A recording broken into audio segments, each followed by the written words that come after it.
Ladies and gentlemen, welcome to the closing session of Forum 2014. Here is NAWB President and CEO Ron Painter.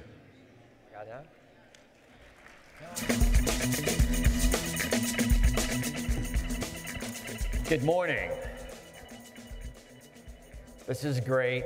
I really appreciate you hanging in there and joining us on a Tuesday morning.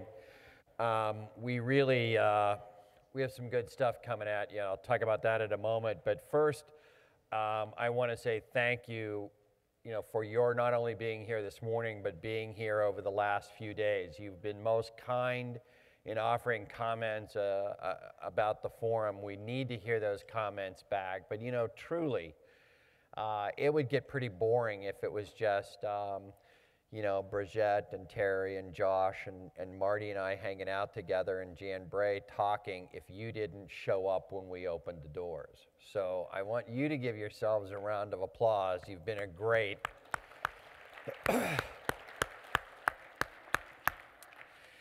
I also want to thank our major sponsors again. Truly, the sponsorship for us is not just about this event. It's not just about, although I would be remiss if I didn't say the checks help. I would be lying, I guess, if I said that. But it's also about the partnership, and it's also about the intelligence that they bring us about what's happening in the industry as they understand it. So I want you to pay attention and say thanks also to the Apollo Education Group, to Blue Drop Learning Network, and to Capital One, our platinum sponsors. Our gold sponsors, the Manpower Group, Monster Government Solutions, and Social Solutions. Our silver sponsors, EMSI, Full Capacity Marketing, Geographic Solutions, Houghton Mifflin Harcourt, and WooFound. And our contributing sponsors, Burning Glass, Ford Next Generation Learning, KRA Corporation, the great staff at the Public Consulting Group, ResCare Workforce Services, and a new partner for us, the Wadhwani Foundation. So I want to thank them. And of course, I want to thank all the exhibitors and hope you guys spent some time with them, and we appreciate that. We appreciate them. For those of you who normally are accustomed to legislators bebopping over on a Tuesday morning, we're sort of at an odd point, particularly with, and I know Maggie and I talked briefly about Congressman Ryan's going to release his budget later this morning, so we'll get a look at it. In terms of the authorizing legislation, we're at a very critical point, and I think most of the folks we've been working with suggest that there's not much to say at this moment. There's not much people can say. So we really do hope that we have, we have some good news on legislation later this year, and we're also hoping for good news on the appropriations. As you go visit the Hill, I think one of the themes that we have used throughout these 3 days has been to engage. And we want you to engage. We hope that you have regularly engaged your legislators so that when you go into their offices on Capitol Hill or you go back and talk to them in their regional offices, you don't have to introduce yourself. You're treated almost as a trusted friend, as somebody that they can rely on for good information. I'm really excited because my mornings begin with reading a couple of publications. Arianna Huffington was here earlier, and the Huffington Post is certainly one of my stops in the morning. But I'm barely awake before I get that first pop of the day from Politico Pro. And the reporter that I've developed a good talking relationship with and somebody that I rely on at Politico Pro is here this morning to talk about her views and their views on what's going on in Washington. And I want to thank Maggie Severance for coming over. And also, she's going to be introducing and joining a friend of mine and I think a friend of education, certainly education and training here in Washington, David Boehm of the American Association of Community Colleges. Education issues, as we know and as I talk often here in Washington, are critical to us. So Carl Perkins and the Higher Education Act and what's going on with Pell all have serious complications for us. And of course, the community colleges is a great and important partner of ours. We're critical that we understand what they're saying. So I want to thank in advance David for being here. And I'm really happy. Eric Selznow is going to join me shortly. We're going to have a few Q&As that we know you might be interested in, and then Eric's got a whole panel of folks that he's going to bring out. So we do have a pretty informative morning for you. Let me now introduce our first guest. Maggie Severance is a highly respected education reporter from Politico Pro, and Politico's policy news service offering, and I quote, indispensable policy news in real time. And trust me, that we rely on that. Prior to joining Politico, Maggie was a fellow at Mother Jones, where she covered education, the environment, and a range of other issues. Previously, she worked as a policy analyst at the nonpartisan think tank, the New American Foundation, and as a high school teacher in the Marshall Islands, which I did not know. Please give a warm welcome to Maggie Severance. Thanks again, Maggie. All right, good morning. Thanks again for having me be here. I'm really excited for this conversation to hear some thoughts from David, who I'll bring out in a minute. So, like Ron said, it's kind of a strange time in Washington, but it's also, that doesn't mean that there isn't a lot happening. And I think kind of my goal for this conversation is for David and I to talk about what we have our eye on now and what we're going to be looking for in coming months. You can say that there's nothing really, that there's a lot of gridlock in DC right now, but last summer we had a huge student loan deal. There's a big budget agreement over the winter, so things do happen. Sometimes it can be a little bit of a surprise when they do happen, but they happen. So I have a huge list here of things that I could talk to David about. I cover K-12 education policy as well as some workforce and other higher ed issues. David's a great resource when it comes to community colleges, workforce, and a whole range of other stuff. So I could talk about a lot of things, and I thought we could just start with like a little straw poll, ranging from the Ryan budget that's coming out earlier this morning. There's the Higher Education Act that a lot of lawmakers are hoping they can make some progress on this year. There's WIA, of course. There's an election year. And then there are things going on over at the Department of Education, things like gainful employment rules and the college rating system. So real quick, I'm just going to read off a couple of things, and raise your hand if this is something that's particularly interesting to you, and then also we can open it up for questions for a few minutes. So who's really interested in the Higher Education Act right now? All right, what about the budget and appropriation season? Ooh, okay. How about elections and elections? Okay. Gainful? Few. All right. What about the college rating system that's going to come out? All right. So we'll talk for a little bit. I'll ask David some questions, and then, like I said, we can take more questions from you. So here's David Boehm, and we'll take a seat.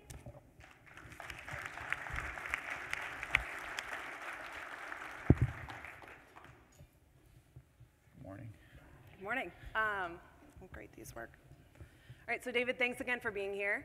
Sure. It sounds like people are really curious about the budget and the appropriations process today. So let's just start. I'm curious what you see happening this year when it comes to appropriations. We had some deal making, and it seemed like things have been going a little more smoothly over the last 6 months. But do you expect that to continue?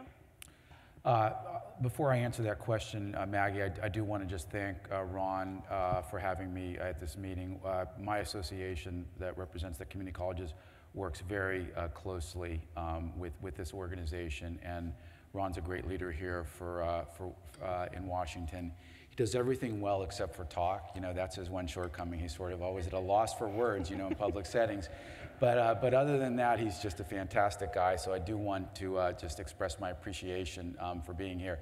And also for those of you who aren't familiar with Politico and Politico Pro, Maggie does a tremendous amount of work, writing, production for these publications, and they've really become sort of like your glass of orange juice and coffee in the morning as far as being a staple of Washington in a very short order. So you're very fortunate to have her with you today as well. So with that by way of preliminaries, in terms of the budget and appropriations and your question, as you noted when you were making your introductory comments, that the budget deal that was hashed out last summer by Representative Ryan and Senate Budget Committee Chair Patty Murray from Washington was, as you mentioned, you know, a break from the norm of what we'd seen with of intense partisan wrangling and pretty much across the board inability to get anything of substance or significance done. And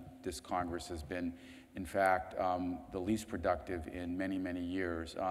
But the budget agreement, the Bipartisan Budget Act of 2013, did mark a change in the dynamics of Washington. And I think it, truthfully, was primarily due to the fact that both parties felt it was in their interest to do so. I mean, surprise, surprise. But the Republican Party, generally favoring greater spending in defense programs, was desiring of avoiding another sequester of defense programs and wanted to provide a little bit more spending. The Democrats, with their emphasis on spending for more domestic programs, social programs, also wanted to try to reverse some of the impact of the sequester.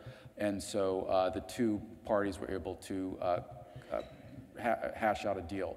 It wasn't a dramatic deal, it wasn't a huge deal, it doesn't change the budget deficit or the budget landscape in an appreciable way, but it does get the appropriators out of the bind that they were in terms of having to face yet more reductions in the fiscal year 2014 cycle, which has been completed, and then the 2015 cycle, which we're entering upon at this point. In terms of what we expect to see, I think that this is one year, it being, of course, an election year, where the parties may be able to get the bulk of their spending decisions done on time before the election, rather than doing it either in some kind of a lame duck session later this year or perhaps early in 2015, which of course is not the way the process is supposed to work. So just one other thing I do want to say, I saw the response that you all had in terms of your interest in these funding issues.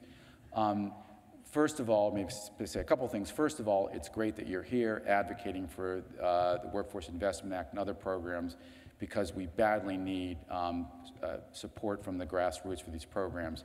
You're much better aware than I am of the underfunding of these programs. They're probably some of the most underfunded in the entire domestic side of the federal budget. And so anything that you can do to try to make legislators, their staffs, appreciate the importance of these programs is absolutely critical.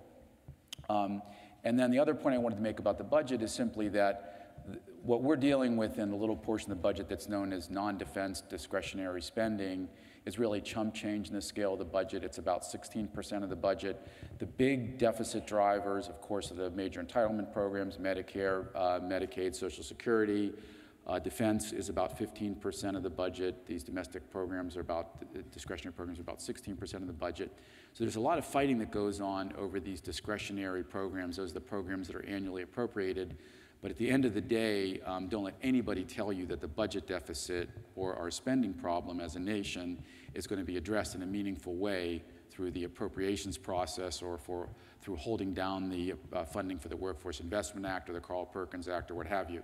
It's just not true. You could eliminate the entire domestic discretionary side of the budget and you would still have an annual budget deficit. So we've got to address the bigger problems before we can really get our nation's fiscal house in order. And then one thing, just kind of diving in there a little bit, previous Ryan budgets have proposed capping Pell Grants for a period of time. Also, there's this idea that you could, Pell is part mandatory and part discretionary spending right now, and there's this idea that you could move all of Pell onto the discretionary side in the future. Do either of those ideas have legs to you? Do you think? Fortunately, I don't think they have legs, but Representative Ryan did propose eliminating the mandatory part of the Pell Grant spending in each of the last two budgets that he produced. And what that means is that, that there would not be an inflationary increase in the maximum Pell Grant if that change were put into effect. Of course, the congressman also supports other reductions to the Pell Grant program that he's proposed in previous budgets that haven't gotten anywhere. One other thing, though, again, and maybe a little bit more of a general point, but is worth understanding as you consider your Capitol Hill visits, is the fact that the Pell Grant program at this point in time is really a larger workforce training program than anything that's in the Workforce Investment Act. The Pell Grant program is about a $34 billion program right now, and we're not exactly sure how much of that money goes for technical or occupationally related training, but it is surely the case that more is provided even just at community colleges than is provided through the entire Workforce Investment Act. So Pell is really where the money is for workforce training. Of course, it's not the reason primarily why you're here. The Workforce Investment Act remains critically important for a number of different reasons, but the old Willie Sutton adage of, why do you rob banks? Because that's where the money is. Pell is where the money is for job training in addition to other types of college attendance. Great, so let's talk about WIA a little bit. I know we've talked about it before. You're a little bit more of a WIA pessimist when it comes to something getting done here. I'm a little bit of an optimist, but still. Why do you think it's so difficult to reauthorize a piece of legislation like WIA? Well, you're being an optimist has nothing to do with the fact that you've covered these programs for how long? and I was actually involved in the original writing of the Workforce Investment Act as an advocate for the community colleges, but nevertheless. All teasing aside, there are a number of reasons why the Workforce Investment Act hasn't been reauthorized, and I think it starts with the fact that Congress just isn't passing as many bills as it did previously, and its observance of the timetables, that is the reauthorization schedules that pieces of legislation follow or are supposed to follow, have been violated more and more. And so Congress has really let itself off the hook in terms of getting legislation done on time. So they've just got a bad habit of not doing what they're supposed to be doing under their own sort of program renewal schedules. In terms of WIA and previous reauthorizations, we've seen some extraneous issues not specific to the programs themselves that have slowed down the legislation or stopped it from being enacted. Things related to the interests of organized labor in some cases, there were which had an opposition to it. Issues related to some contracting that some Republicans were very concerned about. I think that in the case of this reauthorization, we've heard less about those non-germane issues, if you will, and more about just a basic policy difference. And maybe they will be able to overcome the policy differences, but as I assume that all of you, or virtually all of you, are aware, the Senate bill that's been reported from the HELP committee is a much different bill from the one that passed the House, the Skills Act. And there are just some basic differences about particularly the degree of consolidation that is reflected in the House bill amongst people, particularly the majority in the Senate, as well as some changes in the governance structure, dramatic change in the governance structure, which I'm sure are of acute concern to you all, that's in the House bill that is making, I think, for a slow or pretty much a stalling of the process at this point. Now, I think the optimism that you're referring to, and it's still possible that a WEA bill will be done this year, is partly grounded in the fact that there are behind-the-scenes conversations going on between the staff on the House and Senate sides to try to conference out a bill. It's what they call a pre-conference.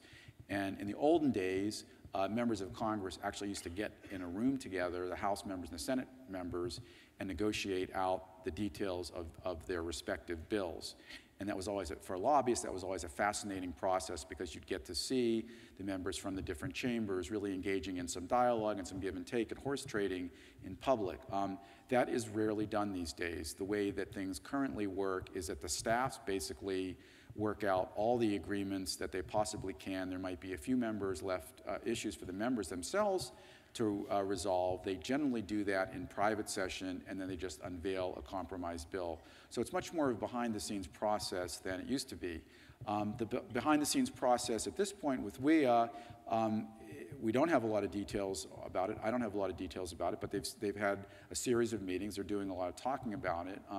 One of the things that I know is of concern to the Democrats in the Senate is their worry that if they compromise to a certain extent with the Republicans in the House, that when the bill goes to the Senate floor, as it in all likelihood would unless there were some special type of expedited movement of the bill, that the bill might be amended on the Senate floor in ways that they found unacceptable, and so they're unwilling to take that risk of bringing the bill to the Senate floor. Of course, another consideration as the legislative calendar moves on is time, and time is in the Senate is that in the absence of agreements about how long bills should be considered is an absolute premium. And so, whether Majority Leader Reid can even get a bill to the floor is somewhat uncertain. Clearly, the only way that he would be an agreement to limit debate to a certain amount of time, perhaps have an agreement about the number of amendments that could be offered by the majority and the minority. But having said that, we've heard that the Republicans, at least some elements in the party, aren't willing to make that deal. And I know that that's something that's been controversial lately, is hammering out the number of amendments in the process for getting through something on the floor. I think it'll be interesting, just an interesting bill to watch because regardless of what happens, there's, I think, a lot of interest around WEA right now. You have the Republicans really put a stake down with the Skills Act. They've really been beating that drum. On the Senate side, Harkin really wants that bill to go somewhere. He said it time and again. There are parts in it, especially relating to disabilities, that he's very interested in. So we have some time left. Could we take a few questions?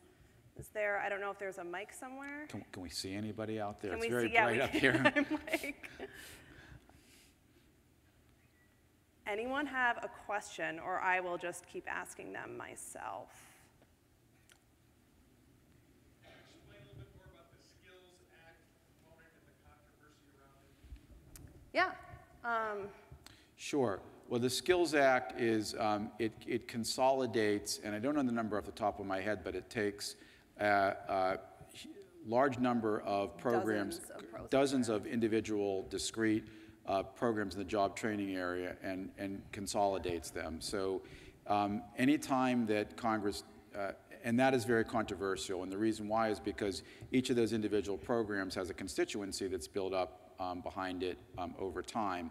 The other thing about that too, and this is not necessarily the case, but that consolidation in previous pieces of legislation, particularly sort of social type legislation, human resources legislation, has been a code word for funding reductions, because when you merge programs together, then it's easier to cut the funding for the program because they lose their individual identity.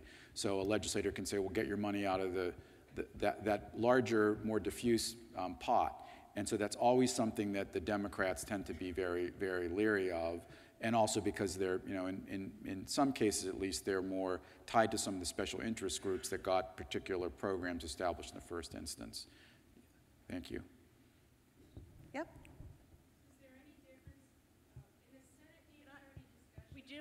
do have a mic here, so we'd like people to come so that everybody can hear your question. Thanks.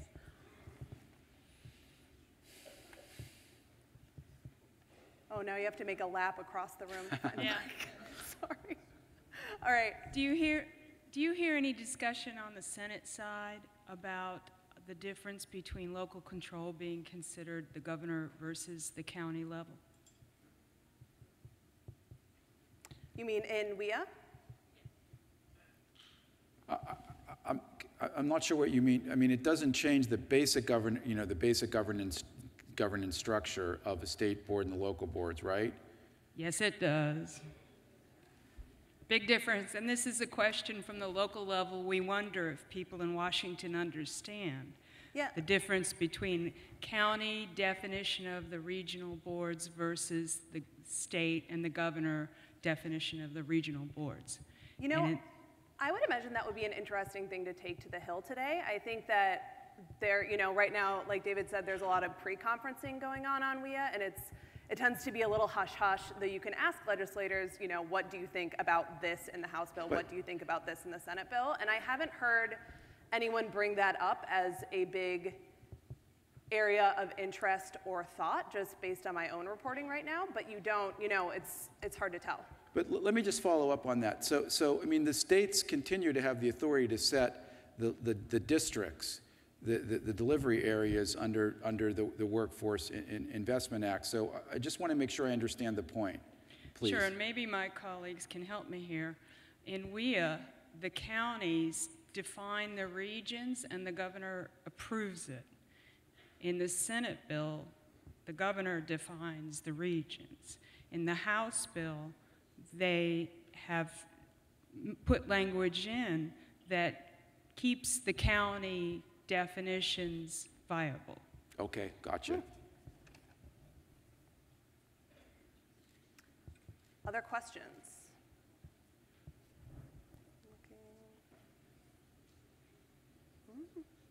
All right, I'll ask one. I'm curious, David, if you're watching any races really closely that you think could change the conversation around higher ed or workforce policy in Congress? Well, I think the biggest change in terms of the elections, there aren't necessarily particular races that we're that focused on, but I think it's important for everybody to, if you're not aware, that we're George Miller from California, who's the ranking Democrat on the Education and Workforce Committee, is retiring at the end of this Congress. Rob Andrews, who was the #2 Democrat on that committee, has left the Congress. And so Representative Bobby Scott from Virginia is now in line to become the ranking Democrat on the committee. John Klein from Minnesota, who's a very well-regarded legislator, and I think it's fair to say is a little bit less, considered to be a little bit less partisan than some of the legislators in both the left and the right, is likely to get a waiver to be chairman of the full committee for education and workforce.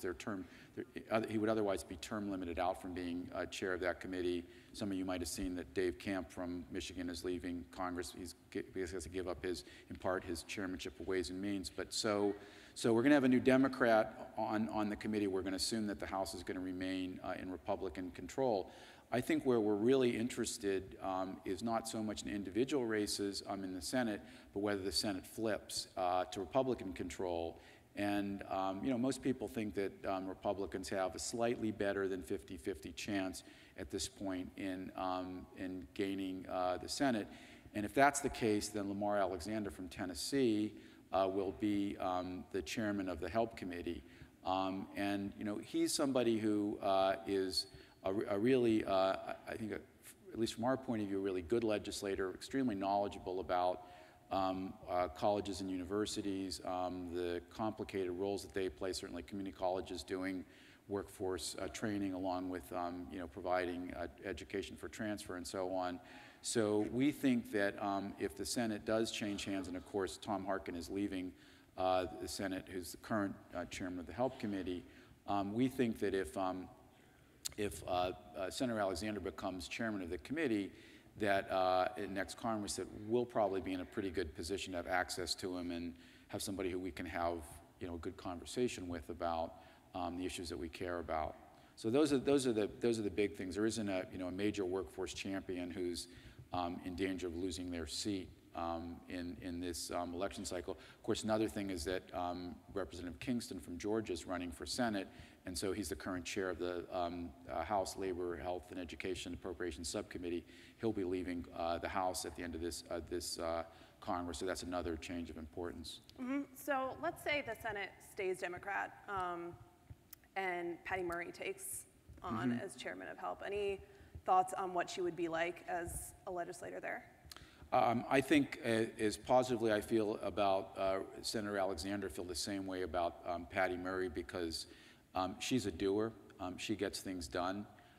It was witnessed in part in the budget agreement that we talked about. But she's, I think, widely regarded to be, a very kind of canny legislator, a little bit in the old school mode of somebody who likes to get things done as opposed to making statements. And so we're very hopeful that with her kind of tenacity and political smarts, that if she becomes chairman, that we'll see more legislation coming out of the Senate for programs under her jurisdiction. And let me just add to that, and we didn't get into that, but that we've got the Higher Education Act up for reauthorization, supposed to be completed this year, the Workforce Investment Act, which is long overdue for reauthorization, and the Carl Perkins Act up for reauthorization as well. So we'd really like to see some of these bills get reauthorized, because we believe that in the process of doing so, the programs will be improved. If you had to pick one education-related bill that maybe stands a chance this year of being reauthorized, what's your horse? Well, and I guess on the basis of your optimism, I'm going to say the Workforce Investment Act. No, I mean, I don't think the Higher Ed Act will be done, and I've heard that the Perkins, for most people, the Perkins Act is behind WIA in the queue, and of course, much more has been done in WIA than the Perkins Act. So I think I'd bet a couple of nickels on the Workforce Investment Act being reauthorized. I think it's possible, but I wouldn't I wouldn't bet more than that. So. All right. I think we have time for a quick lightning round question on HEA, and then we'll wrap up. I'm curious what changes. Even if HEA isn't reauthorized this year, we're expecting to see draft bills at some point in both chambers. I'm curious what you're really going to be looking for and hoping to see in those bills. Well, what we're hoping to see is to get our summer Pell back, which was taken away a couple years ago in the appropriations process, the ability for students to get a Pell year-round, which was a big hit for our students. The thing that we're going to be watching most carefully is what Congress wants to do for accountability, because a lot of people in Capitol Hill think that that colleges and universities aren't performing as well as they should be and the country needs them to be, and that therefore Congress is going to pose some new kinds of standards on institutions, whatever they might be. Great. I see on the clock that we are out of time, but thank you all again so much for having us here. I hope this was informative, and thanks, David, for joining me. Thank you. Thanks for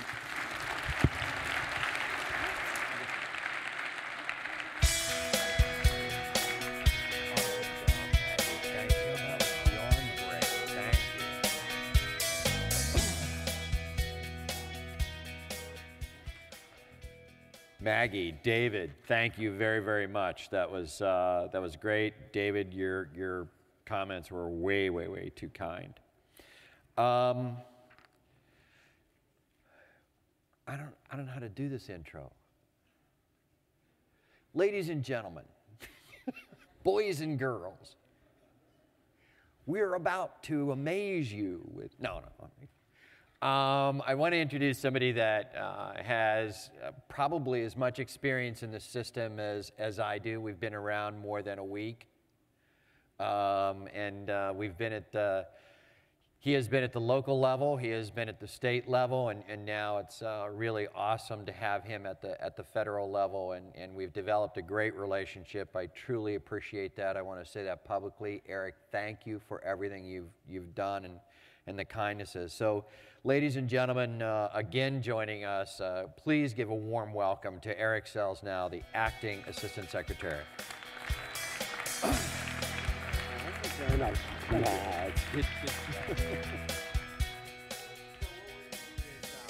to do to do is we're going to do a few questions back and forth, and then you have some folks from DOL coming over, and you guys are going to provide us all the answers, right? We brought about 150 people from DOL here. All right.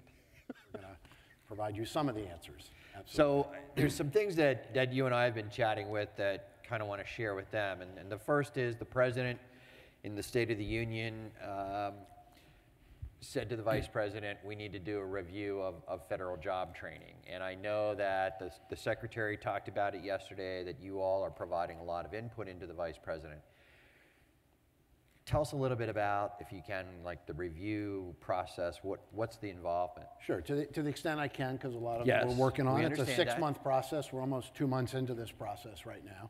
And, you know, as you look at, and if you can go to the White House website and look at the presidential memorandum on job-driven training principles and activities, and you'll see it's a set of standards, right? And it's probably not new to most of the people in this room, but it's, you know, what is job-driven? How do you engage employers?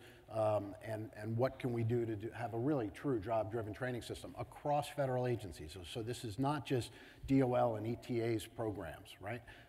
And so that's an important thing, because I think a lot of DOL's programs are employer-driven or job-driven, and we need to do more of that. But it's also the programs over in SNAP and HUD and transportation and other places and other departments, and all of our human capital investments and workforce programs, how that happens. So, you know, part of the process are listening sessions, and I want to personally thank you and the WIBs that joined us last night with the secretary. Some of you may not know this, but about 8 WIB chairs and 8 WIB directors joined us for a meeting in the Secretary's conference room last night as part of our listening session to gather information about what's going on, what's working, what isn't working, and how to strengthen those things. So that was part of the listening session. Secretary Perez and the Vice President have been to the New Hampshire Works One Stop last week to look at a OJT program. And there'll be other visits and places to come. We have a few lined up. We'd love to hear from you if you have something interesting going on. Not all of you at once, mind you, but we're trying to get out there and look at a variety of workforce education and training programs as part of this process to gather more information. We'll do a review of the federal programs, and at some point a report will be coming out on that. I should say, Ron, that there's been a huge effort since I've been here. What surprised me most since I've been here is I didn't think anybody cared about what you all did or what we did. Let me tell you, people really care about what we did. And I know you heard that yesterday, but they really do care at the highest levels of government about what's going on in our system, our delivery system of 2,532 American Job Centers, about the 531 boards, or however many we have today. But there is an interest in what's going on and how to be more business-driven, more employer-driven, sort of drive things like our sectoral work, drive things like our career pathways work with our partners in community colleges and nonprofits. So it's a big effort going on. So if we had everybody stand up on the count of 3 and shout their suggestions, would that help? That would be perfect. That would be perfect. We could do that. And I do appreciate the outreach, because as I travel the country, I mean, I know it's trite to say when you see one workforce board, you've seen one workforce board. But I mean, we have boards that handle early childhood funding. We have boards that handle Head Start. We have boards that are engaged in transportation and CSBG and SNAP and CDBG and WIA and all sorts of funding streams. So I really do, in many ways, appreciate the visibility the boards get, because I think it surprises me as I visit other departments. You know, Maggie talked to me earlier about, well, what should I cover? And we realized that education is something that a lot of us are interested in and we really rely on. So I appreciate it. As I make my rounds to the other departments, do you want to talk a little bit about what I sense is a more intense, a more purposeful conversation among departments that I don't know that I've experienced since I've been here, but do you want to talk a couple minutes about that? Sure.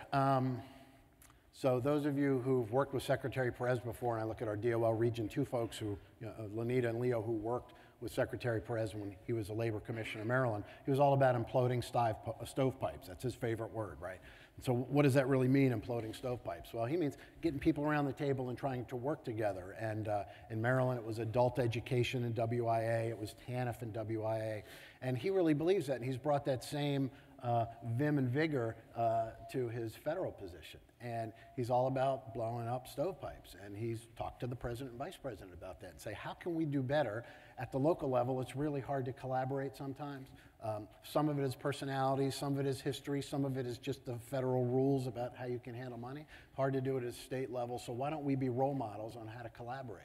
And I'll go back to the government shutdown for a minute. I don't think the Secretary would mind me telling this story because it's true. During the government shutdown, when we couldn't really do any work, he met with a bunch of other cabinet secretaries. Very casual, they weren't doing any work, but to talk about these issues and how we could align better. You know, the SNAP program, Department of Transportation, I mean, I think that's a big nut to crack with Department of Transportation and state workforce boards and state highway transportation and infrastructure building. There's opportunities to do something there. We haven't figured it out yet, but we're working on it. With the variety of federal workforce programs is something the Secretary wants us to do. And so we're working as a system, so it is different, it's very different. You know, Department of Labor has been working with HUD for a while. We have a toolkit that's going to be coming out soon on how to work with HUD. We've been working with Department of Ed on career pathways and HHS on career pathways. We're really trying to propel that work. And so we have a work group that we just started recently with the SNAP folks. We're looking for your ideas. Those of you who work with SNAP on the local level, we'd love to hear about it. If you're working with your housing agency on the local level, I know San Bernardino has done some great work in that area with their housing folks. So we're looking for these ideas and how to lift them up to scale. So there is a very purposeful, your word is right, a very purposeful interest in not only working together as a system across the federal government, but getting a lot of bilateral and trilateral activities going. And what we hope that does is translate to the state and then translates to the local area a little bit better. So it's about alignment. The Secretary's words is about imploding stovepipes. And so it's tough work. It goes slow, but there's a huge effort at the Department of Labor working on that now. We'll talk about that a little bit more in our session today. Cool. One of the things that we also hear when we're looking and talking about what's going on in workforce development and job training, a lot of conversation now about you need to be engaged and connected to the employer. Sector strategies has been something that I know ETA, the boards have been involved in for a number of years. Talk to us a little bit about what you guys are seeing around sector strategies, what you're trying to promote with sector strategies. Right. So, well, first of all, let me say this. Thanks for offering me a seat, Ron. Quite oh, do you want to sit down? No, I'm just kidding. Just kidding. I figured at our age... I love the banter with Ron. No, I figured at our age, if we sat down, we could get back up. You know, we only have so much time. Really appreciate that, Ron. Wait till you come to a meeting at the Department of Labor. What was your question again? Oh, so look, sector work is not a mystery. How many people here are doing sectoral work in their communities? Come on, right? So it's not a mystery to our system. Wait, only 3 people clapped. No, that's not true. So sectoral work is happening, and it's been happening since I've been around. I had programs back in 2005 and 2006, as many of you probably did. You know, you look at the labor market information and you drill down and try to, be smart about your investments and your training and your driving economic development. So that's not new. But there are ways to do it. Some is sectoral work, and I've seen community colleges try to do it, WIBs try to do it, community-based organizations, and a lot of it is sectoral work, but not necessarily sectoral partnerships. Sometimes folks just look at the data, and that'll get you part of the way.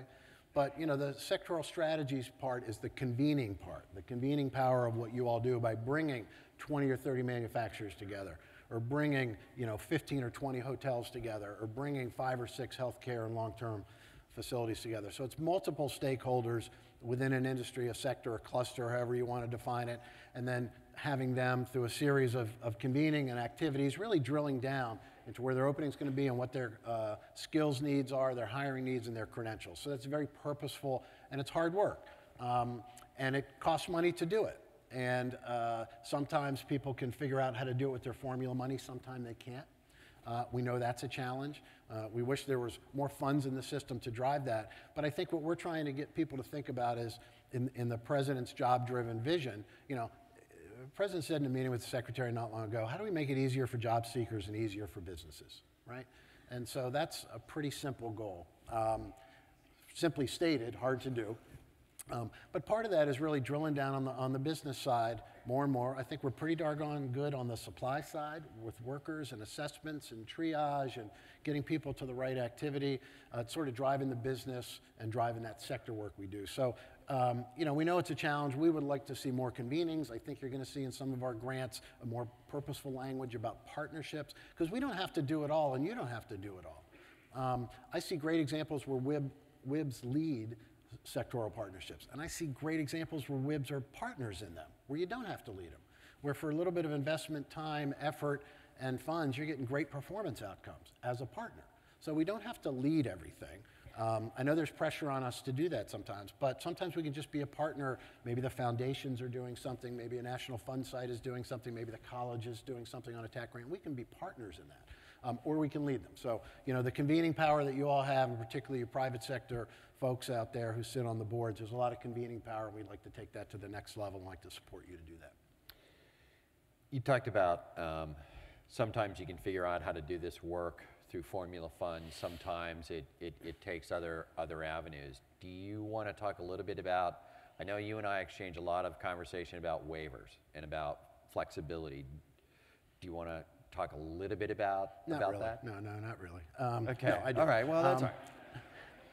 Let's I'd talk rather talk about the awards last night, Oh, Ron. what? I hear they were outstanding. They were. They were outstanding. Yeah, no, we'd love to talk about flexibility and waiver. The biggest thing when I was a local and we'd meet, oh, we want more flexibility. It's okay, well, great, what do you want? Well, you know, I was talking about it with Richard from LA this morning. You know, not that he wants more flexibility, he's good, but he says sometimes, you know, it's keep the state out of my hair. No, I'm just kidding. So, you know, what is flexibility and what can we do to support that? And so we would like your ideas on how we could support more flexibility within the system. You know, certain things we can't change. Eligibility, statutory requirements we can't change. But where we can extend flexibility at the state or local level, we'd like to do that. And particularly with waivers, you're going to be hearing a lot more from us about waivers and trying to market or advertise or do some outreach to get some pickup on waivers. Sometimes we've gotten them from states and local areas. They've used them for a little while and they went back on the shelf. So Does it help in that conversation about waivers? I know that innovation is a hard word to define, but I know that the Secretary is committed to trying to find new, better, more effective, more efficient ways to do this. So does innovation play a significant role? If somebody's out there thinking about, if we could just change this, is it more help for them to say, because it does this in terms of innovation or efficiency or the effectiveness of the programming?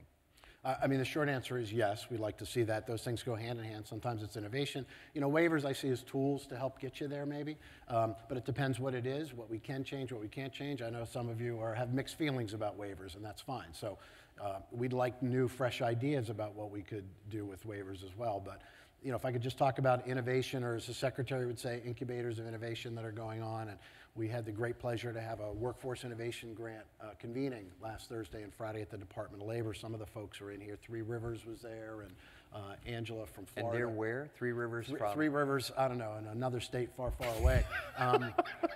That's really improved over the last 5 years. I have heard that. I've heard they finally got professional staff. Their performance has gone right up, let me tell you.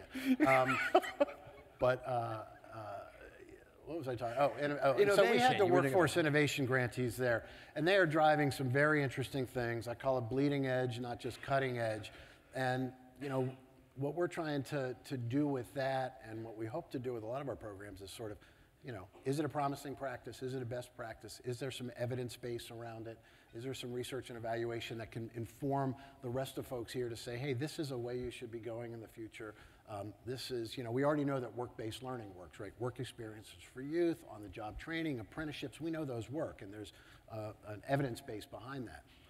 So the innovations going on with the Workforce Innovation Grants, we hope will drive some new best practices in years to come. So it just takes a while to get that gone. But, you know, to the extent that there's flexibility issues, waiver issues, other grant programs, discretionary programs that we do that can drive innovation, Secretary has given us our orders. He's all about that. I know that you don't have a pen with you, So I will send this in a text message to you, but I can tell time.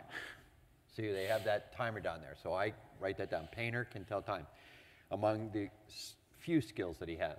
We have a couple of seconds here to ask. I want to ask you about the gold standard evaluation is going on. I know that there's been a lot of anticipation about what's happening with it, what it's going to say. Do you have any, can you talk about where that is in the process? Can you tell us anything about what you guys are maybe seeing or when we're going to see something? So look, any evaluation we do is not going to be the be-all and end-all of everything, right? But it's certainly going to inform what we do. So I was thrilled to find out when I first joined a few months ago that there was this gold standard evaluation, and we got an update from the researchers and evaluators about how that was going. And it's going to provide, a lot of information on adult and dislocated formula funds and how our one-stop American Job Center system is working. So it was great to get a quick update on that. But it was just a quick update because that work's not going to be done for a while. It's an exhaustive study. It's probably going to take substantially, I think, over the next 2 years. We finished the first 15 months, and there's more follow-up surveys to go. And so it's probably not going to be until the release of the impact findings in January 17. So, we have a great chief evaluation officer at the Department of Labor that we support in Demetra Nightingale. And many of you know her. She spent years at the Urban Institute. She's been out doing this work, this evaluation work for years, and she's now at the Department of Labor. And so she's leading a lot of our research along with our Office of Policy and Research and Demonstration Office. So it's an exhaustive study, it's an intense study, it's going to have real results and real findings, and I think we're just going to have to wait a little while longer. And that is sort of the challenge with a lot of the evaluation work that DOL has gotten into. That office has a great deal of evaluation work going on, but it's going to take a while to go through that and get the results. Many of you are participating in some of our grant programs that require evaluation. We know that's tough, particularly on the random assignment. Our empathy is with you, but we appreciate you doing that because it's so important to the field to do those sort of studies and research. So I'm over time, so I will let that go, Ron, because I can tell time too. But we hope to have more in coming years. Thank you. Thank you. Eric, I really appreciate it. You have some folks from ETA who are going to be joining you to talk a little bit more about some of what we've covered and some of what we haven't covered. So publicly, thank you very much for the relationship that we're building. Thank you very much. My pleasure.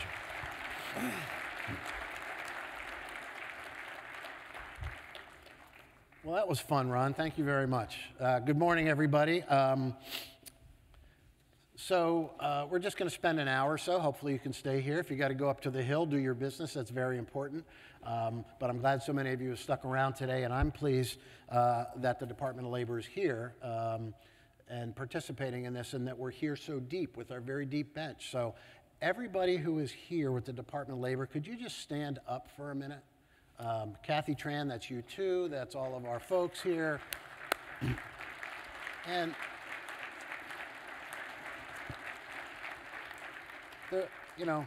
look, the reason I asked them to do that is, one, to let you know that we're here in force. We've done a lot of workshops.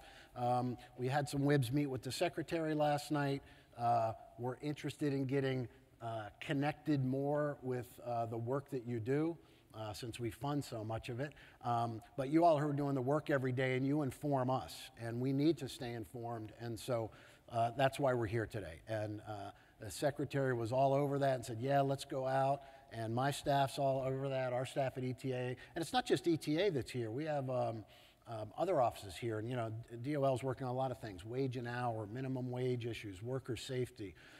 There's a lot of work going on at DOL, and so we brought some ETA folks here today to talk about that. So without further ado, I want to bring some of them up, but before I do that, let me just recognize some folks. And when I call your name, regional directors, I just want you to stand up so people can see you. We have all of our regional administrators here from across the country. We coordinated their meetings with this so they could all be here. But I just want you to see who your regional rep is if you don't know them. If you do know them, just know they're here. And I'm going to start with Holly O'Brien in Boston. Holly, please stand up. Thank you. No, hold your applause. Hold your applause. You can applaud for me anytime, but hold your applause for them, please. Lenita Jacob-Simmons from Philadelphia. Lenita, you're here this morning? Oh, she's in the back. Okay, she's here. We have Byron Zutema, who's here from Chicago. those are the Midwest people. Nick is here from Dallas. Nick, where are you? There's Nick from our Dallas office doing a great job over there. And did I get everybody? Did I get Atlanta? Oh, yeah, Les from Atlanta. Les Range from Atlanta is here. And I know that must be everybody. Oh, is there somebody else here? And I'm sure many of you know Virginia Hamilton, who we're happy to have in California. Of course, you knew that was coming. Thank you, Virginia, for being here. Thank you all for being here this morning, and I think it's a really important part to be here. So if there's time afterwards, you should talk to your regional folks to do that. So I want some folks to join me up on stage right now, and I lost my list, but I know who it is. And so Amanda Allstrand is the director of our Office of Workforce Investment. Amanda's going to join me here. Thank you very much, Amanda, for coming in. After Amanda is going to be John Ladd, and John is director of our Office of Apprenticeship at the Department of Labor. John's been there a while doing some great work on apprenticeship. Many of you in the room know our favorite UI administrator, and that is Gay Gilbert from the Office of Unemployment Insurance. Gay, thanks for coming. Let's see, who else do we have? And from our regional offices, we have Lanita from Philadelphia, and Byron has also joined us from Chicago. So thanks very much for coming, everybody. So this represents all corners of the Department of Labor and Employment and Training Administration, so we're thrilled that they're here. And what I want to do is each pitch them a question, and then we want to hear from you. And if you don't have any good questions, we'll make up our own, but I just want to get the conversation started a little bit in the time we have left. I think there's a mic in the middle of the room, so set yourselves up over there, and we'd love to hear from you. And so, let's start with something you've been hearing a lot about, and you may be hearing about. First of all, thank you, everybody, for joining me today. But you've been hearing a lot about apprenticeship, and you'll be hearing more about it. Some of the evidence that we have at the Department of Labor through some of Demetra's great work is that work-based learning works, apprenticeship being the granddaddy of them all, John, and there's a great evidence base behind that. It's been very successful. There's 375,000 apprentices across the country. Right. And the president has made a recent proposal about increasing or doubling the number of apprenticeships. So I'm wondering if you could talk about where the office is and where we're going over the next couple of years, John. Sure. Well, good morning, everybody, and thanks so much for having us here. As Eric mentioned, we're incredibly excited about the future of apprenticeship right now. The president has proposed in his FY15 budget a $2 billion proposal over 4 years, so it's $500 million each year. And as Eric mentioned, the goal of that proposal is to double the number of apprentices. So that's an incredibly exciting goal that we have before us, a challenging goal, and we know it's going to take a lot of effort and more than just what we do here in the Office of Apprenticeship. And part of what we know we need to do is figure out how do we make better partnerships between those that sponsor apprenticeship programs and the workforce system. We know there are great models out there. Yesterday we focused on a program in Michigan, the DRAP program, where there's some exciting models happening between the apprenticeship system and the workforce system. But we really want to see more of that. We really want to see those partnerships grow, expand, be the norm across the system and not just the exception. So we're going to be talking more with you. We've started some of those conversations. As Eric mentioned, the Secretary met with a number of WIB chairs last night. But we really want to continue that conversation because we don't have all the answers. We don't know everything that it's going to take, the challenges that you face, what we could do better to make it easier for you to connect to employers. But we do want to find that connection, and we do want to make sure that those that go through the workforce system have that opportunity to continue their training, continue their education through a work-based learning program, and ideally through apprenticeship, because we know if you can build those career pathways, you're building a pathway to a career, to sustainability, and really into the middle class. So we want to talk more with you about this. We have some ideas of how we can help to make some connections. Eric, when he was in Maryland, championed the idea of navigators, and that's something that we'd like to explore with you all, to think about how we can bridge these different worlds. We know the education system's an important part of this as well. So any part of this proposal that will get rolled out, partnerships will really be at the core of it, and that's going to be key to its success. So we know it's a challenge at the local level to sometimes connect with apprenticeships, and I guess one of the big things we're thinking about is, it just doesn't need to stay in the building trades. It can go in other industries and other trades and other crafts and other other industries such as healthcare, IT, manufacturing. But it's been a challenge at the local level, so we'd like to hear from folks about how they've addressed it or how they would like to. And you know, I think some of our thinking is we don't think we can be successful unless we have the one-stop system, the American Job Center system, and the WIB sort of in that space with us. So be more to come on that in coming weeks and months. Absolutely. And what could folks do now if they wanted to start learning a little bit about what's going on in apprenticeship? Well, we'll be connecting with you all, and we have staff across the country, as Eric pointed out, the regional staff. But I think there are a couple areas. We really want to engage you all in helping us to think about how we do outreach and promotion to employers and how we can leverage the connections that you're making on a daily basis. So I think thinking about how we can jointly market and promote apprenticeship as a key part of the workforce development system will be one thing that we could do today. I'd also really encourage you to think about, you know, there are a number of grant opportunities that are on the street or coming out. To really think about apprenticeship on the front end. Many times it seems like apprenticeship may be thought of as maybe an additional item or maybe coming in at the end of a proposal. But if you really think about how you can integrate apprenticeship into your program designs, into your proposals, and think about how that is really a capstone type part of your career pathway effort, I think would be really helpful. But again, we'll continue to reach out to you to get additional ideas. Excellent point. Thanks, John. So Gay Gilbert has been administering our Office of Unemployment Insurance for some time, and I know, Gay, the President in the State of the Union address, you know, has talked a lot about long-term unemployment, long-term unemployed. The Secretary is passionate about that. Your organization, your group is front and center with UI issues and policy across the country. And you've been working for several years on trying to bring the UI system and the workforce system closer together. So I'm wondering if you could talk a little bit about the connections between UI and the workforce systems, what you've been doing and what you see on the horizon. Great. Well, first of all, it's great to see everybody. I don't get to see you as often as I did in the past when I was in Amanda's role. And let me just say the work that we're doing around reconnecting the unemployment insurance system with the workforce system on behalf of claimants and folks who need your reemployment services. Amanda and I are very much holding hands very tightly and really working collaboratively together.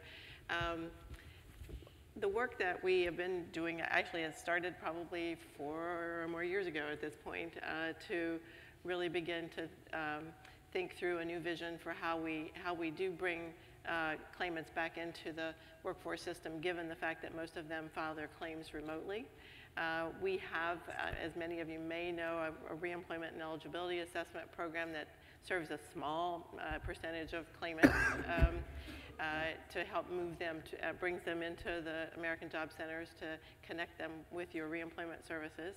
And then with the Emergency Unemployment Compensation Program, many of you, I think, have been engaged in providing the services for reemployment and eligibility assessments as well as reemployment services that were required under the Middle Class Tax Relief and Job Creation Act back in 2012. And assuming if we are to get another extension here shortly, that will continue.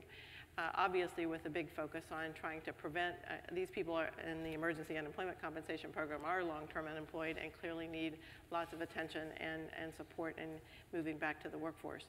So that what we have done in large measure is to try to help the workforce system present itself more as a common front door. So somebody coming in our common front door sees either electronically or even through your one-stop, your American Job Center doors, that they're seeing an integrated system that offers income support through the unemployment insurance program, but also immediately is getting access to the reemployment services that you offer. And we've been working with a number of pilot states to actually build with the National Association of State Workforce Agencies Information Technology Support Center to build some new tools, electronic tools that could help your states to do that, to present this common front door through an integrated registration system. And then also what we're calling I always forget the name of this tool, and I keep thinking we need a new name for it, but essentially it's a customer profile page, an interactive customer profile page that helps you have a two-way conversation, an ongoing conversation with your customer throughout their service delivery cycle, and being sure that you're continuously touching them and reconnecting them to your services and to the American Job Centers. So lots of new tools that will be rolling out here very shortly that are either models for what you might do in your state, or also that you can actually use these tools. They were built in open source and ways that can connect to your existing case management systems, your job banks, and your UI system in a way that pulls them together in some new and different ways. So we're very excited about that work, and we're pushing this out to many more states now. We had a virtual institute back in December with 6 new states. And also we've offering some on-site technical assistance in many states to really explore the possibilities. How do you improve your connectivity, not only in your IT infrastructure, but also in your service delivery design? So we'll be looking forward to having much more conversation with both states and with local workforce boards and American Job Centers about how we can accelerate our efforts to really make this connectivity happen across the country. So Gay, while a lot of the work is that you do is with states, a lot of the action is where the rubber meets the road is on the local level with driving UI claimants or exhausted UI claimants back into the one-stop system. Has there been some research or evaluation of some of the REA, RES programs that have shown that it's working? Absolutely. We do have some really great evidence that the reemployment and eligibility assessment and integrating that immediately with the reemployment service delivery has fabulous results. It gets people jobs faster, gets them in better jobs with better wages, it reduces their duration, and it saves trust fund dollars. So we had a study of the REA program in Nevada who had implemented this model, and it just proved to be great results. And as a result, in the President's 2015 budget, we have taken the REA model that Nevada used and also that was mirrored for the EUC claimants, and we are now proposing a permanent REA program for the regular UI program that focuses on those who would be most likely to exhaust, and also to UCX claimants who are transitioning veterans. So we're very excited about that, making that a permanent program and something that we would continuously drive claimants to the American Job Centers. Great. So if you got nothing else from the Secretary's talk yesterday, you got his passion and commitment and sense of urgency about serving the long-term unemployed. And I know he asks everybody to sort of redouble their efforts because he's been meeting with a lot of these folks on a very close basis, small groups and one-to-one. And he's a lot of passion about that issue and a lot of passion about folks who he's met with who, through no fault of their own, have been unemployed way too long. So anything we can do at the point of service and the point of delivery to drive people back to our systems and serve them is a high priority. We know there's still challenges in the economy, but that was not lost on him, and believe me, that's a real sense of urgency with us. So now we're going to talk to Amanda. Amanda is probably who everyone wants to talk to, who runs our Office of Workforce Investment, and Amanda's responsible for both our formula grants as well as most of our discretionary grants that come through Amanda's office. So she's got a very important division that does a great deal of work. So I'm going to give you a sort of a broader question, Amanda, and let you decide how you want to answer it. Well, we can certainly talk about federal partnerships, but I think, yesterday the Secretary talked about the need to sustain and deepen our partnerships with employers, how WIBs and local WIBs can lead employment strategies, and, there's talk about business outreach and business services and the job-driven system. What do we do? What tools do we have that can help local boards or anybody be more proactive about being more job-driven and employer-driven? Great. Thanks, Eric, and good morning, everybody.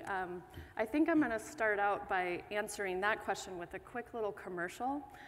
If you haven't gotten it already, we have a website many of you are familiar with, workforce31.org.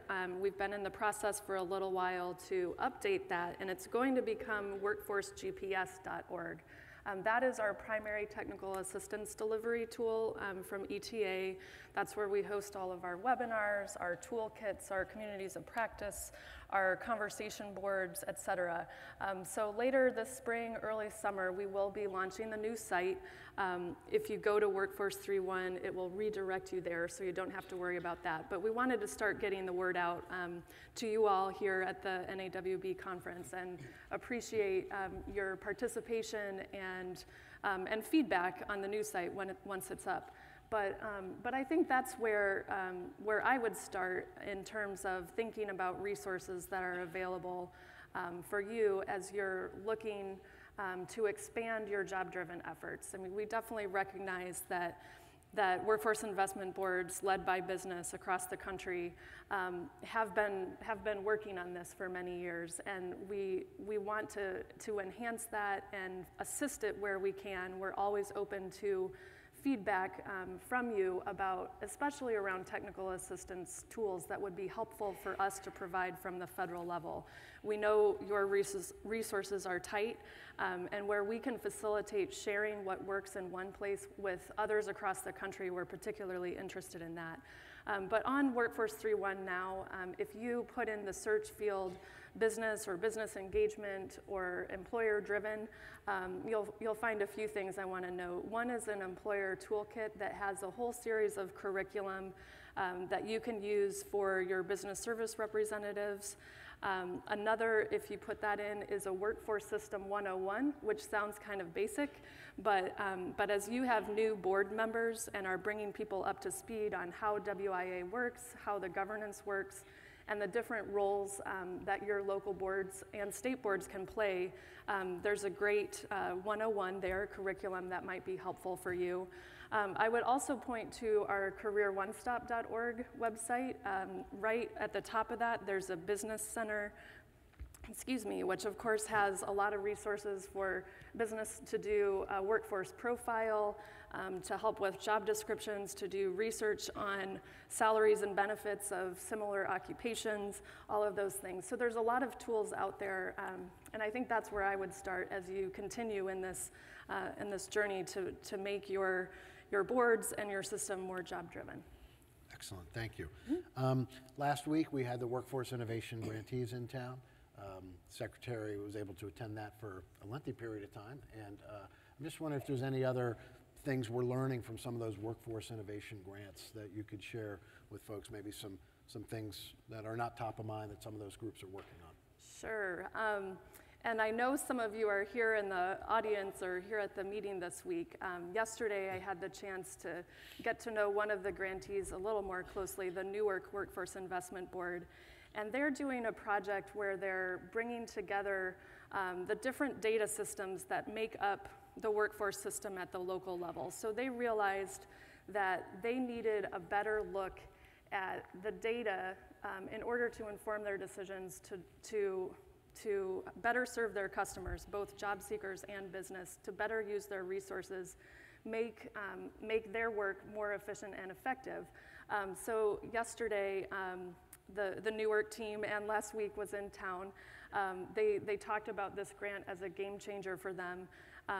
And kind of, I think what's interesting about that is they took a model from actually Baltimore that you might be familiar with, Eric, where the city of Baltimore was using data and statistics around re-entering offenders and crime to better inform how they served that population. So they took some evidence from another program area and applied it to workforce development. They're still working to build their system, but are looking forward to launching it and having conversations with the program partners that are part of the workforce system to better integrate and better serve their customers. So that's one example. There's a couple of grantees that are doing really interesting things around entrepreneurship training. One of them in Florida, I'm not going to say it right, I'm guessing, but Alachua, did I get that right? Got it. I just say Angela. Is integrating self-employment assistance into the workforce system, particularly focusing on veterans and long-term unemployed. And I think last week I remember them talking about how this grant really helped them focus on some populations that maybe are a little bit more difficult to do on a regular basis and really invest in them. I know there's a skills source in Virginia is also focused on entrepreneurship training and taking an opportunity through the Workforce Innovation Fund to look at how to measure the outcomes around entrepreneurship. So there's a ton of really great things happening out there. And I think what we're seeing from it too is the value of some resources that are kind of outside the regular resources that are more flexible. The grantees, I think, are really excited about the opportunity there. We've learned a ton about what it takes to put in place rigorous evaluations.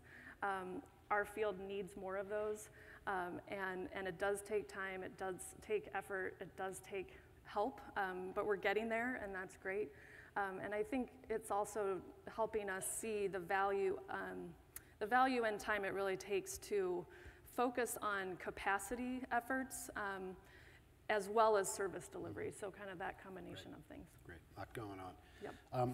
So I want to talk to our regional administrators, Lenita and Byron, for a second, because the DOL regional offices really are a microcosm of ETA. You administer every program that ETA administers through your offices or monitor them, UI, formula programs, grant programs, hundreds of $1 million of grants that come through your offices out to the regions. I mean, they really, do have a heavy lift of a lot of things, administering programs, performance, innovation, technical assistance, a lot of different things that you all do.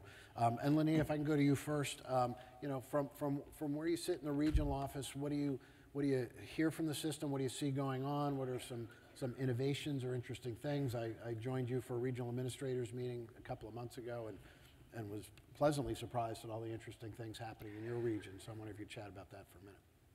Well, good morning, and thank you for having us here this morning. I'm excited about being back at NAWB with some of my former local colleagues. I think there's quite a bit going on in the system now. We've got partnerships between organized labor organizations, community colleges, and local workforce systems where they are merging pre-apprenticeship programs with on-the-job training, and you will go into an on-the-job training program and then you will move into an apprenticeship program next. And the fun part, or the good part about prior to the pre-apprenticeship program and the OJT, they're doing basic skills remediation to ensure that these folks have the skills that they need. They're working in hospital settings, in the allied healthcare fields, those kinds of things. There's also a lot going on in mechatronics in Pennsylvania, and working with manufacturers to design programs that are going to give the participants or the job seekers hands-on training on the actual equipment that they will be working at in a manufacturing environment. And they are working with the employers to design the curriculum, to be instructors, and just talking to some of the men and women, and I mention women because some of them are non-traditional occupations. They are so excited about the possibility of getting that training, it being hands-on. When they actually get on the plant floor, they are familiar with the equipment. They can work beside someone and they know what to do. And in talking with a young lady, she said that she's making more money than she ever imagined that she would make, because she dropped out of high school, she didn't see any skills, and she didn't see herself being able to move into the middle class. And with her career now in mechatronics and working in the manufacturing industry, she's making over $25 an hour, and she was real excited about that. So that's fun. we're also trying to partner with some of our other federal agencies to collaborate on special initiatives and activities. We've had some multi-state things going on, like with West Virginia and Ohio and Pennsylvania and Ohio. So I think there's a lot going on in terms of innovation in the system. We hear that we need to build greater capacity in the system. Of course, everyone wants more money in the system. And I will do one pitch while I'm here. We talk about the need for more money, but as Amanda talked about and Gay talked about, there's a lot of different resources out there. We've got a lot of discretionary funded programs that I think allow real opportunities for partnering and learning and seeing how the system can benefit from those discretionary investments. So Byron, if I could pick up on that, so there's a lot of discretionary investments out there. I'm sure you all noticed the last few years how, formulas there, but there's every 20 minutes there's a new grant program coming out, it seems, and TACT has certainly driven that. How do you see that as impacting the system? I'm sure there's a little bit of grant fatigue out here, and we totally understand that, but that's the way these programs are developed and come to us for the most part. What are you seeing out there? I mean, big dollars in terms of grants. The TAC grants are one. We have a number of different grant programs out there. So, how is that impacting the system? What do you see happening both positively and from a challenge point of view in your region out there? You've been doing this a long time, so deviating from the script a little bit, but just wanted to get some of your thoughts on that. Thank you, and good morning. It's great, as Lenita said, to be back with you. Having worked with you in a couple of different ways over a lot of years, it's just good to be back with the Department of Labor here. Picking up on that, one of the mixed blessings of the huge investment, for example, in a variety of discretionary grants where admittedly, we know at times there's kind of this jealous reaction, if you will, in the system saying, well, why isn't that all just directed at us? Why are we doing this competitive thing? But, on the upside of what happens is you run all the money through one channel and we get what we get in that channel. So the advantages that I've seen, lots of community college and statewide and very local WIB connections that maybe wouldn't have happened quite that way without this infusion of capital. And so, there are things like, there's the TAC grants as an example and what they buy directly, but we have a state where now, as a statewide system, they've decided that the community college should do what it does really well, which is the classroom thing, and they're actually using their American Job Center system to really be the placement system. So rather than having a placement office within the community college and kind of thinking they're dealing with it that way, they're saying, no, actually, the community college doesn't do placement, as it turns out. They do classroom training, and really what the job centers do is they do placement, so let's do it that way. So those are examples of things that can come out of well beyond just the central concept of building the curriculum and funding the program. There's another state and a few places. You notice I'm not naming them because the Midwest gets very jealous if I don't name them all. But we have another state where the community college actually will pay rent to be in the American Job Center in that community. Because what they found is that paying to have those people sit on campus is, not the same return on investment, frankly, as if you put them out in the community where there's this target-rich environment. From a business standpoint, they are now at a place where people are coming and going every day, some of whom want to be connected to a college, and they are now there, they're ready to help the assessment and talk about the opportunity to expand into college. So those are some examples of tighter relationships, I think, that have been formed with those kind of investments. Other things going on, it's, apprenticeship, the big expansion of apprenticeship. And, we have an in-the-prison apprenticeship program that the first time I realized that and actually had a chance to go and be there at a graduating ceremony for some of those apprentices, it's just amazing to see the difference of this environment where, men and women who are about ready to come out of the institution now, their families are there, and these people are getting this recognized apprenticeship that is connected to a job on the outside. And they talked about their stories and how certain they weren't going to be back here. because they now made a very specific connection, not just with their family coming back out, but with a job and a community and an employer. And so the hope and the enthusiasm of seeing that was interesting. In the Midwest, we've been doing some experimenting with something as, you know, sort of old and bureaucratic as it can be at times, the rapid response system. And we really started looking at this differently and saying, what if we, first of all, just organize not only within states, but what if we actually organize somewhat across state boundaries? So when we have these layoffs that sprawl over state boundaries and we're doing an event, we're looking at the data in the same way. What if we gather that data about the employment history in ONET codes so that we can start to match it up on the demand side and really start to look at it differently? And so we can end up with a layoff that, yes, is, you know, 100 workers or 1,000 workers that are laid off, and there's sort of that deficit thinking, but you flip that around, and now we're looking at it through the positive image, and these communities are doing geomapping, and they're doing other kind of data that presents this group of workers as a talent bank for these regional economies in which, on one hand, these jobs are being shed. On the other hand, there are other employers looking around and saying, where's the talent? So I think the big lesson there, maybe for the system at large, this whole conversation about the skill gap, and whether, wherever you are on that, I mean, more and more I start to look at it as it's really this communication gap. It's the information gap. It's the thing that happens in every relationship. You know, when Lena says, Byron, we're just not communicating together. And you know, that can happen on big, broad bases. And sometimes I think if we take the idea of the long-term unemployed and flip it around, we can start to look at it as the talent that's in the bank, and who would not have that kind of asset in a bank and not want interest in more ways than one. And so I think if we can help the employer community look at that as the asset, turn it around in terms of what's available to you, that's a new way of looking at it. Great. Thanks, Byron. Excellent observations. We're going to open it up for questions. So there's one mic over there, I think there is. So feel free to go to it.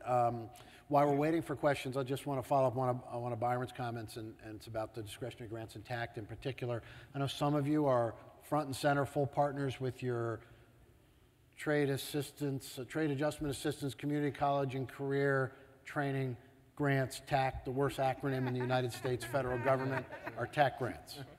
And some of you are partners in front and center in that. Some of you are funded through those programs to work with them. Some of you are not involved in that. And there's a lot of reasons for that. And we've heard both great things from WIBS and challenges from WIBS about, you know, the investment in the community college system. But we would encourage you to keep up. There's another round coming up. There will probably be some differences, as there are differences in every round, and we would encourage you to sort of look at the new round that comes up and talk to your community college partners to see if there really is additional collaboration. There's so much that you all bring to the table. I mean, everything from, I mean, you know, the little things like bus tokens and tools and child care assistance to assessments to job placement to convening businesses and industry sectors. So there's a lot you would bring to those grants. So I would encourage you to go back to your community college partnerships, and if you're already working with them, great. If you haven't been able to participate in a TACT grant, we would encourage you to see if there's an opportunity in this new round, which you'll be hearing about this spring, and see if there's an opportunity there. I can't see who's at the mic, but I see there's a body at the mic. So there is. Please tell us who you are and where you're from. Well, my name is Tony Ratasky. One more time. Tony Ratasky. I work with several building trades apprenticeship programs in Michigan's Upper Peninsula. So my question is for probably John Ladd. And my question is, you talked about partnering in the form of maybe doing some marketing and maybe getting the word out to schools or displaced workers. But the other thing that we struggle with in the building trades is getting females interested in the building trades. So could you elaborate on that partnering that you alluded to earlier? Sure. I think I heard the question around how can we do better marketing and outreach, particularly to bring women into the construction trades and to non-traditional occupations as well. Is that right? That's correct. Yeah. You know, that's obviously an area that you know, we care a lot about and have been frustrated by our inability to really move that needle. We've been at a fairly low single-digit rate of female participation in apprenticeship, and it's probably about 2.5% when you look at just the construction industry alone. So the system as a whole is probably more at 6 or 7%. You know, it has been a challenge, but we are looking at some things to do in this area. One, of course, we have a regulation that governs our EEO requirements, and we are looking to update that. That hasn't been updated since 1979, so we really would like to take a new look at that and see how we can strengthen those provisions. You know, we're working very closely with our education partners and talking about how can we reach down into the secondary level, how can we do better outreach, how can we connect with those guidance counselors, how can we change the image not only of apprenticeship generally, but in a lot of cases some of the occupations and industries in which apprenticeship is strong, you know, particularly the trades and even manufacturing will tell you that they often struggle with attracting women into those industries. But I think we can do a better job of providing them better tools, better resources. We're excited that we'll have another round of WANTO grants coming out in the next, hopefully next couple weeks. With you want to explain that acronym, please? New solicitation, yes, good point.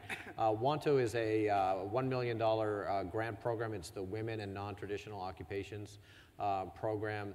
And we're going to be looking at some new ways of thinking about how we can get better tools and resources into the hands of these employers and sponsors of apprenticeship programs to help them attract more women. But it's an important issue and one we take seriously. Great, thanks. Eric, I can tell you there is Thomas Nelson Community College in Virginia worked with Northrop Grumman to develop a series of marketing materials, videotapes, public service announcements, print material that were all designed at trying to recruit women and youngsters into the building trades and to the manufacturing business. So I can't remember who asked the question, but I do know there are some resources there, and the materials were absolutely fantastic. They were trying to attract young people and women into what was not a sexy or fun career. Yeah, and that's an important point too that we often hear. Really, people should think about looking through some of their outreach and promotional materials through that gender lens. That very often materials that are out there will not include pictures of women, will not address women's issues or needs in those materials. So one thing we're going to really push and encourage folks is to take a look at those materials, because if they don't see themselves in those materials, they don't feel welcome. Okay, great. I'm going to try to thank you, Tony, very much. We're trying to get as many questions in as we can. Yes, thank you. Yep, next up. Good morning, Barbara Kaufman, WIB Director, Montgomery County, Maryland. I want to make a comment based on Eric's discussion with Ron and the programs and services Gay talked about. In terms of flexibility, when EUCRA came in, short time to plan, we sat down as WIA and Wagner Pfizer staff to plan it based on workloads, people's skills, what was happening in the one-stop center, and had a great joint program together. And then we're told this has to be done by Wagner Pfizer and can't be done by WIA staff. It really flies in the face of what's good planning, flexibility, and really using our resources wisely. So if you're looking for a place for flexibility, that might be one place. Excellent, thank you. My name is Peter Lamont. I'm with the Washington State Apprenticeship Coordinators Association, and this is the Pick on John Day. So, and by the way, my program has about 10 or 11% women, and we have for 10 years. So, fantastic. One of the things with like dislocated worker funds, I've had people come to me to apply for the program, and they go, "Oh, I'm eligible for dislocated worker," and I go, "So what?" So maybe we need a little bit of a communication primer between WorkSource and the construction apprenticeships. Mm-hmm. And I would also caution, as you expand apprenticeship and dump all this money into manufacturing and all that, in Washington State, there's a small company called Boeing. They're the largest manufacturing apprenticeship in the state. They have 50 apprentices. My program has over 500. How about putting the money in the programs that are out there that could expand, that already know how to do the work? Thank you. Great. That's a great point. And congratulations to you on your female participation. But that is an area, you know, we talk about growing from strength. We really do want to build this expansion, looking at the successful programs that are already out there and how we can help support them to expand their program, because there's no reason Boeing couldn't have a larger program. So that's a great point. Thank you. Great. I haven't heard apprenticeship talked about this know, much this at is NOB for a long great. time. Perfect. This is great.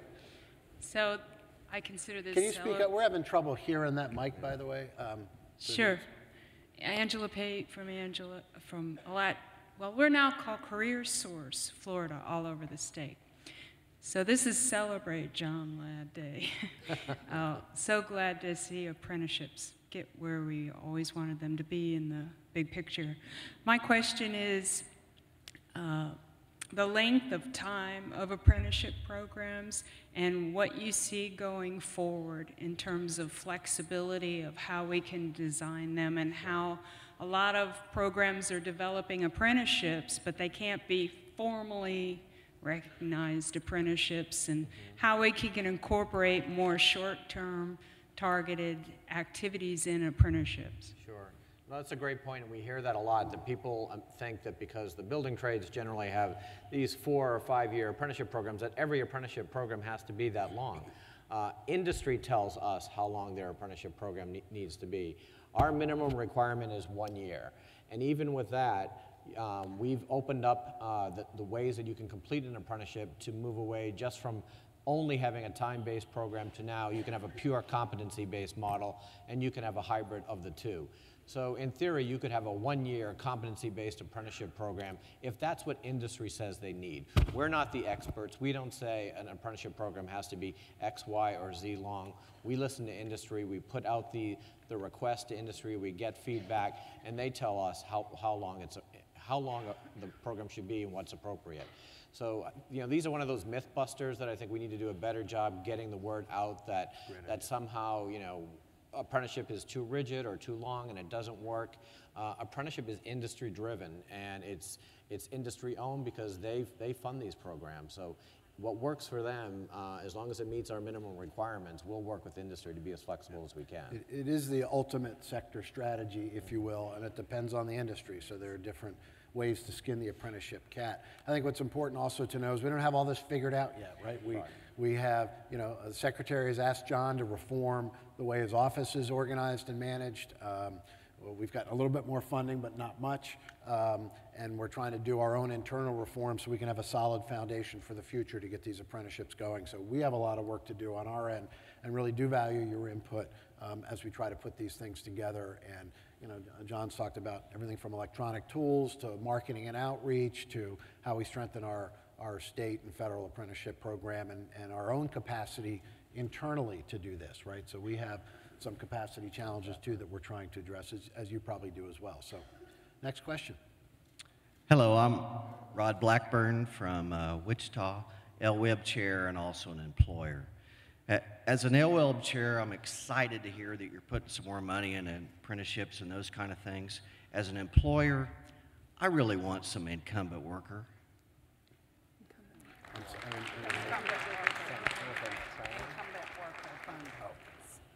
So thank you for that comment. I will say that we are working right now on some guidance that would expand the ability for states and locals to do more incumbent worker training that has been restricted over the recent past, with kind of considering the economy and transitioning people out of work into work. But as the economy is improving, we're recognizing that we need to open that up a bit. So watch for that to come in the next, probably this spring, pretty soon. Very soon. So we hear that loud and clear. We know that's true. Using those for incumbent worker for layoff aversion was perfectly appropriate at the time, as Amanda said. So we've heard that. Again, the challenge is with so much a sense of urgency with long-term unemployed. We know it's a great strategy for moving people up and trying to backfill. So we hear that, and as Amanda said, you'll be hearing in spring. Next question. Hi, I'm Wendy Brandon. I'm the board chair for Career Source Central Florida, which represents the 5-county area around Orlando. And my question is, are we partnering with perhaps the Department of Education to inform parents and teachers and guidance counselors about apprenticeships in trade school? Because yesterday, as the secretary said, many parents say, no, my child's going to college, and they don't recognize the great opportunities that are out there for them taking a different path. Yeah, it's a great question, and we are working very tirelessly with our friends over at Education. And one of the things that we're really excited about is this effort to articulate completion of an apprenticeship program to college credit. You know, in the past, we've always kind of had this false choice, right, between a vocational path versus an academic path.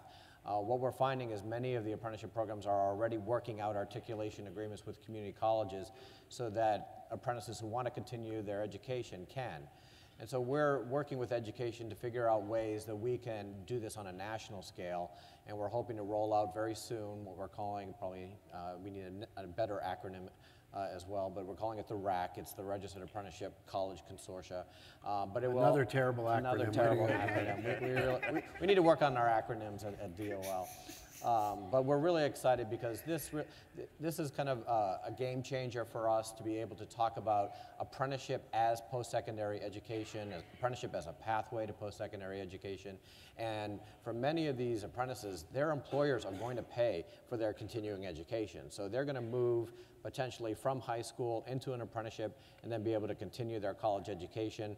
They'll have a good career, good pay, on average $50,000 a year, and no college debt. So we know we got to get that message out to the high schools and the guidance counselors, and that's where we're moving next. There's a lot of interest right now around youth apprenticeship, and we see models in Kentucky, South Carolina, other places that are really looking at how to seamlessly move people from high school into careers. But you know, I don't want to forget, John, about the whole range of work-based learning activities, right? Sure. So whether it's our summer jobs programs that you do such a great job in, or internships and job shadowing and OJTs, there are a range of work-based learning that works and works for employers and job seekers. So it's a continuum of activities of which can be capped off by apprenticeships for young people. And so I just think getting people into those work-based experiences are critical along the line. If they end up in apprenticeship, great. If they end up on another pathway, excellent. Next question.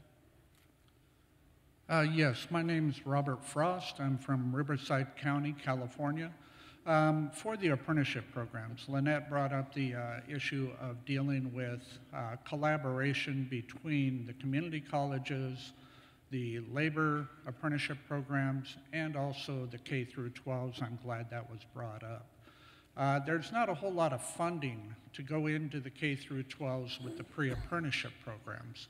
We do have pre-apprenticeship programs fully established, and we would like to be able to move into those programs. I sit on one of the county boards for our Riverside County Office of Education, and we're trying to implement that with several different schools in our area. We have 23 different unified school districts in our county alone. We have 9 community colleges in the area. And the skills gap to get into the apprenticeship programs is where the pre-apprenticeship can help them get in there. One of the issues we have, you want to double the apprenticeship programs. In order to double the apprenticeship programs, we need these schools that we are going into to do this training for to also require, when they do the construction, to put apprentices on those jobs. Right now, they don't do that. They go with the lowest bid.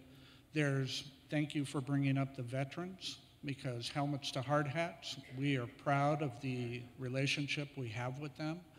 But if the schools don't require, and anybody who gets grant money that puts people to work to build their facilities, they should be able to be required to put apprentices and helmets to hard hats type programs onto their bid documents, to where we can build those apprenticeship programs.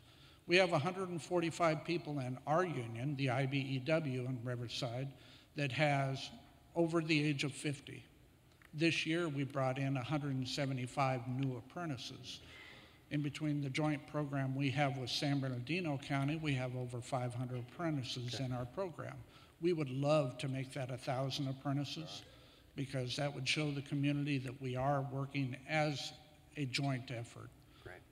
Yeah, that's a great point, and one that's been raised. We have a federal advisory committee on apprenticeship, and that's been one of their strongest recommendations. They did develop a report that laid a lot of the groundwork for things that we're doing now, where they laid out a vision for apprenticeship in the 21st century. But they did talk about how can we better leverage the federal purchasing power to help drive and increase apprenticeship slots. So that's an important point, and we have heard it. But in terms of the funding, I don't know if Amanda or Eric would want to talk a little bit about Career Connect, because I think that's an important piece of this as well. Well, there will be some grants announced soon on Youth Career Connect that talk about connecting secondary and post-secondary and working with employers, but we're getting short on time. We will stick around for a few minutes after. We're not going to get to everybody's questions, but I know there's some folks who did have some questions are not going to get a chance to ask them, so we'll be here for a few minutes after, and I invite you to come up and talk to us about that. I think we have the last question up. Well, thank you. I'm Mason Jackson from Fort Lauderdale, Broward County, and hello to friends of long standing up there and friends I haven't met yet. I've actually got 4 quick recommendations for you. First is about monitoring guidance. You envision a flexible and nimble system, but oftentimes the monitors who come out either at the state or in the 8133 audits look for violations of the letter of the rule, not necessarily the intent or the spirit. So maybe some guidance about materiality and what constitutes real violations out there. Second, Lanita said, yeah, that's Mason. The second is also kind of a nuts and bolts, and that's around cost allocation. Many times our partnerships are inhibited because of we need to charge rent in our one-stops or come up with complicated schemes to show value and so forth that will pass, again, monitoring muster, so perhaps a little guidance there. Third one is about youth eligibility. We need to relax the eligibility requirements, especially for in-school youth. If they are already, you all know what I mean. Okay. The fourth one is help us guard the flexibility at the local level, quite frankly, against state incursion into the autonomy envisioned for the WIBs. Right now, in many cases, states are making rules that I think are against the law. So we need more help from you all to guard that flexibility at the local level. Excellent. So Ron, can you give this guy his own show, please? Yeah, I live with some of those concerns. Some are statutory, some are regulatory that we can address. What I invite you to do is to send me an email with those particular, very specific activities. We'd like to follow up on those in our interest in learning more. So I'm easy to get a hold of. You can find me, so I look forward to hearing from you. I think. Why did you ask that? Right, I'm hoping he'll spell my name wrong. Just kidding, Ryan. Look, I know we're running out of time. I just want to thank my staff around this room for being here, and I want to thank you for allowing us to be here. And I know we're all happy to be here, and I think we can stick around for a few questions afterwards if people want to talk. Yeah, just sit right there. I do apologize if you have a question. Eric and the crew are gonna stick around. I also want to add my thanks truly to Eric and to the folks over at ETA DOL for a great conversation. I want to thank again all of you and the sponsors and everybody who makes this possible. I encourage you to hit the Hill. Encourage you to encourage legislators to send a letter to the appropriators about how critical the funding is. Take your stories up there. Talk to them about the partnerships that you have going. Talk to them about the kinds of programs that you are operating with business, with education, and for the job seeker. And let us know how those conversations on the Hill go. I have thanked a lot of people. I would truly be remiss if I didn't say we are trying in some ways to walk the talk, and we have had the tremendous support of an intern, and I won't embarrass her by asking her to stand, but I will tell you, if any of you have had to deal with or had the pleasure of dealing with Emily Rodriguez as we have prepared for the forum, thank you.